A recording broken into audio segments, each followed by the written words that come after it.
Friends, नमस्कार। शेष classes में आप सभी को स्वागत दोस्तों। चैनल पे पहली बार विजिट कर रहे हैं तो चैनल को सब्सक्राइब करने के साथ साथ बेल आइकन को प्रेस करना ना भूलें। दोस्तों, सबसे पहले तो मकर संक्रांति की आप सभी को बहुत बहुत शुभकामनाएं। ठीक है दोस्तों, चलते हैं टॉपिक पे। दोस्तों, पर्यावरण अध्ययन यानी ईवीएस का ये प्राइमरी सेक्शन का most important previous year question है, जो आपके दोस्तों एनसीईआरटी बेस्ड क्वेश्चन है इसमें, और ये आपके सीटेट 2022-23 के लिए बहुत ज्यादा इंपॉर्टेंट है, क्योंकि दोस्तों मैक्सिमम क्वेश्चन आपके प्रीवियस ईयर से ही आते हैं। ठीक है, और दोस्तों सीटेट एग्जाम में ईवीएस बहुत अच्छा रोल क्रिएट करता है। ठीक है, अगर आपका ईवीएस कंफर्म है, अच्छे से तैयार है, तो आपका अच्छे नंबर उसमें गेन होते हैं। ठीक है दोस्तों, तो ज्यादा देर नहीं करते हुए सीधे चलते हम लोग क्वेश्चन की ओर। दोस्तों, ये 9th वीडियो लेक्चर है। ठीक है दोस्तों, वीडियो अच्छा लगेगा तो वीडियो को लाइक करिएगा और अपने दोस्तों में शेयर भी करिएगा। पहला क्वेश्चन देखिए क्या कह रहा है। भारोत्तोलक को प्रायः ज्यादा मांसपेशियां और बॉडी मास बनाने की आवश्यकता होती है। इस उद्देश्य के लिए उन्हें ऐसा आहार लेने की आवश्यकता है जो से भरपूर है। ए कार्बोहाइड्रेट्स, बी वसा, सी विटामिन, डी प्रोटीन। बताना दोस्तों राइट आंसर कौन सा होगा। तो दोस्तों इस क्वेश्चन के लिए आपका डी ऑप्शन बिल्कुल राइट होगा।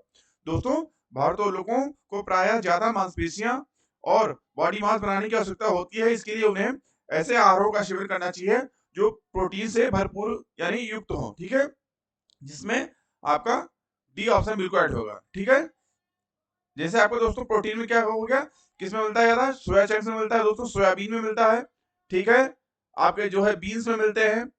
ठीक है, और जितनी दालें होती हैं एग में मिलता है। ठीक है, तो इस क्वेश्चन के लिए आपका डी ऑप्शन बिल्कुल राइट होगा। ठीक है, चलते हैं नेक्स्ट क्वेश्चन की ओर। दूसरा क्वेश्चन देखिए।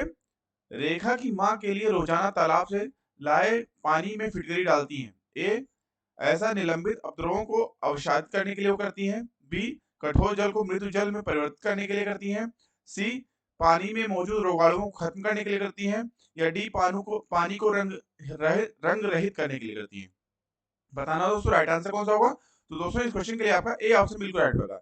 दोस्तों, रेखा की माँ रोजाना तालाब से लाए पानी में फिटकरी से डालती हैं, क्योंकि इससे हल्के निलंबित अपद्रवों को अवसादित किया जा सके। ठीक है, इस हिसाब से ए ऑप्शन आपका इस क्वेश्चन के बिल्कुल राइट होगा। चलते हैं अगले क्वेश्चन की ओर। तीसरा क्वेश्चन देखिए। रेत और नमक के मिश्रण को पृथक करने के लिए प्रक्रियाओं के निम्नलिखित 4 क्रमों में से किसका उपयोग किया जाना चाहिए। ए वाष्पन, अवसादन, निस्तारण, निस्यंदन। बी निस्तारण, अवसादन, वाष्पन, निस्यंदन। सी अवसादन, निस्तारण, निस्यंदन, वाष्पन। डी निस्यंदन, निस्तारण, वाष्पन, अवसादन। बताना दोस्तों राइट आंसर कौन सा होगा। तो दोस्तों इस क्वेश्चन के लिए आपका डी ऑप्शन बिल्कुल राइट होगा। ठीक है, निस्यंदन, निस्तारण, फिर वाष्पन, फिर अवसादन। इस हिसाब से डी ऑप्शन आपका इस क्वेश्चन के लिए बिल्कुल राइट ऑप्शन होगा। ठीक है, चलते हैं अगले क्वेश्चन की ओर। चौथा क्वेश्चन देखिए। निम्नलिखित में से भोजन बनाने का कौन सा तरीका अच्छा है। ए सब्जियों को काटना और तब उन्हें तलने चलते पानी में धोना। ठीक है, बी सब्जियों को काटने और पकाने से पहले उन्हें कुछ समय के लिए धूप में रखना। सी बैक्टीरिया नष्ट करने के लिए सब्जियों को गहरा तले हुए पकाना। या डी सब्जियों को अच्छी तरह से धोना और फिर काटना। बताना दोस्तों राइट आंसर कौन होगा। तो दोस्तों इस क्वेश्चन के लिए आपका डी ऑप्शन बिल्कुल राइट होगा।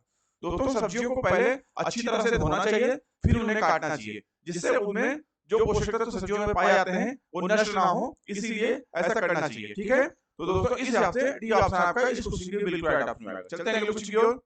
पांचवा क्वेश्चन देखिए। पानी के साथ प्रयोग करते हुए ज्योति यह देखती है कि स्टील की खाली कटोरी पानी पर तैरती है, लेकिन लोहे की एक कील डूब जाती है। इसे किस तथ्य द्वारा व्याख्यायित किया जा सकता है निम्न में से। ए स्टील की कटोरी पर लगने वाला बल उसके भार की तुलना में ज्यादा है, जबकि लोहे की कील पर लगने वाला बल उसके भार की तुलना में कम है। बी लोहे की कील पर लगने वाला बल उसके भार की तुलना में ज्यादा है, जबकि स्टील की कटोरी पर लगने वाला बल उसके भार की तुलना में कम है। सी लोहा पानी की तुलना में भारी है और स्टील पानी की तुलना में हल्का है। डी लोहा पानी की तुलना में हल्का और स्टील पानी की तुलना में भारी है। बताना दोस्तों राइट आंसर कौन सा होगा। तो दोस्तों इस क्वेश्चन के लिए आपका ए ऑप्शन बिल्कुल राइट होगा। ठीक है, दोस्तों स्टील की कटोरी पर लगने वाला बल उसके भार की तुलना में ज्यादा है, जबकि लोहे की कील पर लगने वाला बल उसके भार की तुलना में कम है, इसीलिए ऐसा होता है। ठीक है, कि एक कील डूब जाती है परंतु एक कटोरी तैरती रहती है। ठीक है, चलते हैं नेक्स्ट क्वेश्चन की ओर। छठा क्वेश्चन देखिए। निम्नलिखित में से जीवन प्रक्रियाओं का कौन सा युग पेड़ पौधों और जीव जंतुओं दोनों से मिलता है? ए प्रजनन और भोजन बनाना, बी प्रजनन और अंकुरण, वृद्धि और अंकुरण, सी वृद्धि और प्रजनन, डी वृद्धि और भोजन बनाना। बताना दोस्तों राइट आंसर कौन सा होगा? तो दोस्तों इस क्वेश्चन के लिए आपका सी ऑप्शन बिल्कुल राइट होगा। ठीक है दोस्तों, वृद्धि और प्रजनन जो है ये आपका बिल्कुल राइट ऑप्शन आएगा इस क्वेश्चन के लिए। ठीक है, चलते हैं अगले क्वेश्चन की ओर। सातवां क्वेश्चन देखिए, अंजलि की सहेली दांतों में 6 से बचने के लिए निम्नलिखित 4 तरीके बताती है। पहला, दिन में 2 बार ब्रश करें। दूसरा, इनेमल कम ना हो इसके लिए ब्रेसिस पहने। तीसरा, मिठाई चॉकलेट और कार्बन डाइऑक्साइड युक्त पेय पदार्थ ना लें। चौथा, हर खाने के बाद कुल्ला करें। अंजलि को उपयुक्त तरीके में किसका अनुपालन करना चाहिए? ए तीसरा चौथा पहला, बी चौथा पहला और दूसरा, सी पहला और तीसरा, या डी दूसरा तीसरा चौथा। बताना दोस्तों राइट आंसर कौन सा होगा? तो दोस्तों इस क्वेश्चन के लिए आपका ए ऑप्शन बिल्कुल राइट होगा। ठीक है, तीसरा चौथा पहला यानी तीसरा चौथा और पहला, यानी दिन में 2 बार ब्रश करें, मिठाई चॉकलेट और कार्बन डाइऑक्साइड युक्त पेय पदार्थ ना लें, और चौथा हर खाने के बाद कुल्ला करें। ठीक है, इस हिसाब से ए ऑप्शन आपका इस क्वेश्चन के लिए बिल्कुल राइट ऑप्शन है। ठीक है, चलते हैं अगले क्वेश्चन की ओर। 8वां क्वेश्चन देखिए, नीचे दिए गए वेन आरेख का अध्ययन कीजिए। जमीन पर रहने वाले जंतु ये हैं, ये पानी में रहने वाले जंतु हैं, ये अंडे देने वाले जंतु हैं। ठीक है, और ये एक्स दे रखा है इसमें। निम्नलिखित में से कौन से जीव जंतु एक्स में रखे जा सकते हैं? ए ईल यानी सरमीन, बी शार्क, सी मछली, या डी मगरमच्छ। बताना दोस्तों राइट आंसर कौन सा होगा? तो दोस्तों इस क्वेश्चन के लिए आपका डी ऑप्शन बिल्कुल राइट होगा। ठीक है दोस्तों, मगरमच्छ इस क्वेश्चन के बिल्कुल राइट ऑप्शन होगा, क्योंकि दोस्तों मगरमच्छ पानी में भी रह सकता है और जमीन में भी रहता है। ठीक है, इस हिसाब से, और अंडे देने वाला भी जीव जंतु है। ठीक है, इस हिसाब से एक्स में जो है मगरमच्छ आएगा। ठीक है, ये तीनों जगह सर्वाइव करता है। ठीक है, तीनों जो इस पे प्रकार दे रखे हैं ये तीनों के लिए सुटेबल है। ठीक है, इस हिसाब से डी ऑप्शन आपका इस क्वेश्चन के बिल्कुल राइट ऑप्शन होगा। चलते हैं अगले क्वेश्चन की ओर। 9वां क्वेश्चन देखिए, के लिए मछली घर यानी एक्वेरियम में हवा वाला पंप रखा जाता है। ए जलीय पौधों को अधिक कार्बन डाइऑक्साइड उपलब्ध कराने, बी अधिक ऑक्सीजन को पानी में घुलने देने, सी मछली घर यानी एक्वेरियम की शोभा बढ़ाने, डी पानी को साफ करने। बताना दोस्तों राइट आंसर कौन सा होगा? तो दोस्तों इस क्वेश्चन के लिए आपका बी ऑप्शन बिल्कुल राइट होगा। ठीक है, अधिक ऑक्सीजन को पानी में घुलने देने के लिए मछली घर यानी एक्वेरियम में हवा वाला पंप रखा जाता है। ठीक है, इस हिसाब से बी ऑप्शन आपका इस क्वेश्चन के बिल्कुल राइट ऑप्शन होगा। चलते हैं अगले क्वेश्चन की ओर।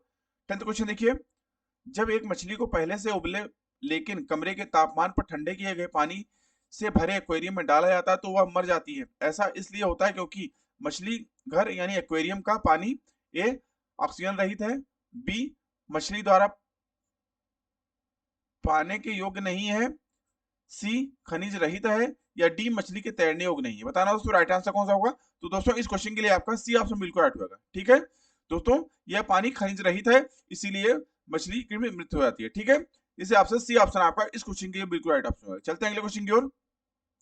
11वां क्वेश्चन देखिए, निम्नलिखित में से कौन सा चांद की सतह की विशेषताओं के बारे में सबसे अच्छा वर्णन करता है? ए पानी नहीं है, पर्याप्त हवा, ऊंचे पहाड़, बी पानी नहीं है, गहरे खंडहर, ऊंचे पहाड़, सी हवा नहीं, गुरुत्व नहीं, पानी नहीं है, डी हवा नहीं, गुरुत्व नहीं, समतल सतह है। बताना दोस्तों राइट आंसर कौन सा होगा? तो दोस्तों इस क्वेश्चन के लिए आपका बी ऑप्शन बिल्कुल राइट होगा। ठीक है, पानी नहीं है, गहरे गड्ढे हैं और ऊंचे पहाड़ है। ठीक है, इस हिसाब से बी ऑप्शन आपका इस क्वेश्चन के लिए बिल्कुल राइट ऑप्शन होगा। ठीक है, चलते हैं अगले क्वेश्चन की ओर।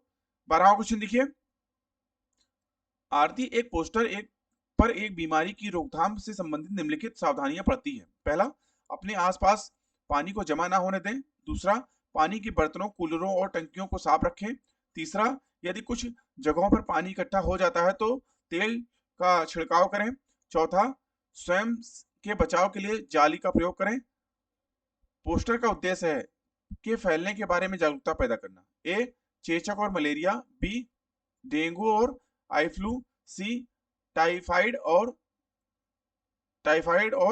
यहाँ पे दोस्तों आपका जो होगा। ठीक है, और यहाँ पे आपका डी डेंगू और जापानी मस्तिष्क ज्वर। ठीक है, बताना दोस्तों राइट आंसर कौन सा होगा? तो दोस्तों इस क्वेश्चन के लिए आपका डी ऑप्शन बिल्कुल राइट होगा। ठीक है, डेंगू और जापानी मस्तिष्क ज्वर। ठीक है, यानी इंसेफ्लास्टिक। ठीक है, इंसेफ्लास्टिस और यानी डेंगू, जापानी मस्तिष्क ज्वर और डेंगू। डी ऑप्शन आपका इस क्वेश्चन के बिल्कुल राइट ऑप्शन है। ठीक है, चलते हैं अगले क्वेश्चन की ओर। 13वां क्वेश्चन देखिए, निम्नलिखित में से कौन से शब्द समूह आपस में निकटतम रूप से संबंधित हैं? ए लौ मलेरिया अनीमिया रक्त, ठीक है। बी लौ हीमोग्लोबिन अनीमिया आंवला। सी मच्छर डेंगू लौ गुड़। डी मच्छर मलेरिया अनीमिया रक्त अल्पता। बताना दोस्तों राइट आंसर कौन सा होगा। तो दोस्तों इस क्वेश्चन के लिए आपका बी ऑप्शन बिल्कुल राइट होगा, ठीक है। लौ हीमोग्लोबिन अनीमिया आंवला, ठीक है। इस हिसाब से बी ऑप्शन आपका इस क्वेश्चन की बिल्कुल राइट ऑप्शन होगा, ठीक है। दोस्तों लौ हीमोग्लोबिन अनीमिया आंवला एक ही समूह के निकटतम रूप है, क्योंकि हीमोग्लोबिन की कमी से एनीमिया रोग होता है और आंवला में आयरन अधिक पाया जाता है, ठीक है। इस हिसाब से बी ऑप्शन आपका इस क्वेश्चन के बिल्कुल राइट ऑप्शन होगा। चलते हैं अगले क्वेश्चन की ओर।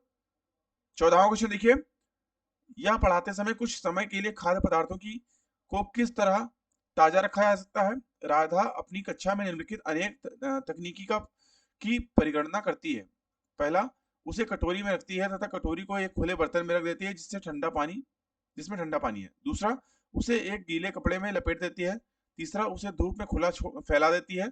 चौथा, उसे छोटे छोटे टुकड़ों में काटती है और अंधेरे में रख देती है। उपयुक्त तरीके बी के लिए वह निम्नलिखित में से किस खाद्य पदार्थ की ओर संकेत कर रही है। ए प्याज लहसुन, बी हरा धनिया, सी काजू बर्फी, या डी पके हुए चावल। बताना दोस्तों राइट आंसर कौन सा होगा। तो दोस्तों इस क्वेश्चन के लिए आपका बी ऑप्शन बिल्कुल राइट होगा, ठीक है। यह दोस्तों हरा धनिया के विषय में बात कर रही है, ठीक है। इस हिसाब से बी ऑप्शन आपका इस क्वेश्चन के बिल्कुल राइट ऑप्शन होगा। चलते हैं अगले क्वेश्चन की ओर। 15वां क्वेश्चन देखिए, कक्षा 5 के विद्यार्थियों को घर्षण या प्रकरण पढ़ाते समय शिक्षिका यह समझाने के लिए अनेक उदाहरण देती है कि घर्षण हमारे लिए कई तरीकों से उपयोगी है। उसके द्वारा दिए गए निम्नलिखित उदाहरणों में से कौन सा गलत है। ए हमारे जूतों और जमीन के बीच होने वाले घर्षण के कारण ही हम चल पाते हैं। बी ऊर्ध्वाधर रूप से ऊपर फेंकी गई वस्तु घर्षण के कारण ही हमेशा हमारे पास वापस आती है।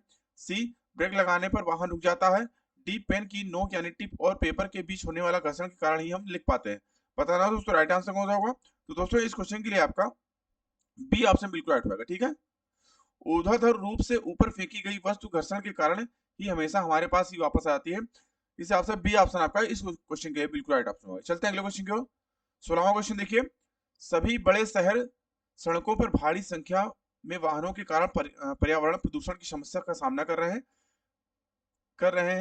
पर्यावरण संरक्षण के लिए शहर के लोग व्यक्तिगत रूप से के माध्यम से अपना सहयोग दे सकते हैं। किसके माध्यम से दे सकते हैं अपना सहयोग। ए आने जाने के लिए सर्वाधिक यातायात व्यवस्था का प्रयोग करने। बी अक्सर घर से बाहर जाने से बचने। सी व्यक्तिगत वाहन जैसे स्कूटर कार आदि का प्रयोग करने यानी रखने आदि नहीं रखने। डी पर्यावरण सुरक्षित सीमा के लिए व्यक्तिगत वाहन के इंजन की नियमित रूप से जांच करवाने के लिए। बताना दोस्तों राइट आंसर कौन सा होगा। तो दोस्तों इस क्वेश्चन के लिए आपका ए ऑप्शन बिल्कुल राइट होगा। दोस्तों बड़े शहरों में सड़कों पर भारी संख्या में वाहनों के कारण पर्यावरण प्रदूषण की समस्या बढ़ रही है, हम सभी जानते हैं। इसके लिए दोस्तों पर्यावरण संरक्षण के लिए शहर के लोगों को व्यक्तिगत रूप से आने जाने के लिए सर्वाधिक सार्वजनिक यातायात का प्रयोग करना चाहिए, जिससे एक तो पैसे की बचत होगी, दूसरा आपका प्रदूषण कम होगा, ठीक है, और कम से कम ट्रैफिक जाम होगा, ठीक है। इससे आपसे ए ऑप्शन आपका इस क्वेश्चन की बिल्कुल राइट ऑप्शन होगा, ठीक है। तो दोस्तों अभी के लिए इतना ही। आशा करता हूं आपको वीडियो अच्छा लगा होगा। दोस्तों वीडियो अच्छा लगा हो तो वीडियो को लाइक करिए एवं आपने अगर अभी तक हमारे चैनल को सब्सक्राइब नहीं किया है तो हमारे चैनल को सब्सक्राइब करिए एवं बेल आइकन भी ऑन कर लीजिए, ठीक है। अभी की वीडियो को देखने के लिए आप सभी का बहुत बहुत धन्यवाद। दोस्तों एक बार पुनः आप सभी को मकर संक्रांति की बहुत बहुत शुभकामनाएं, ठीक है। अभी की वीडियो को देखने के लिए आप सभी को बहुत बहुत धन्यवाद। Thank you. जय हिंद।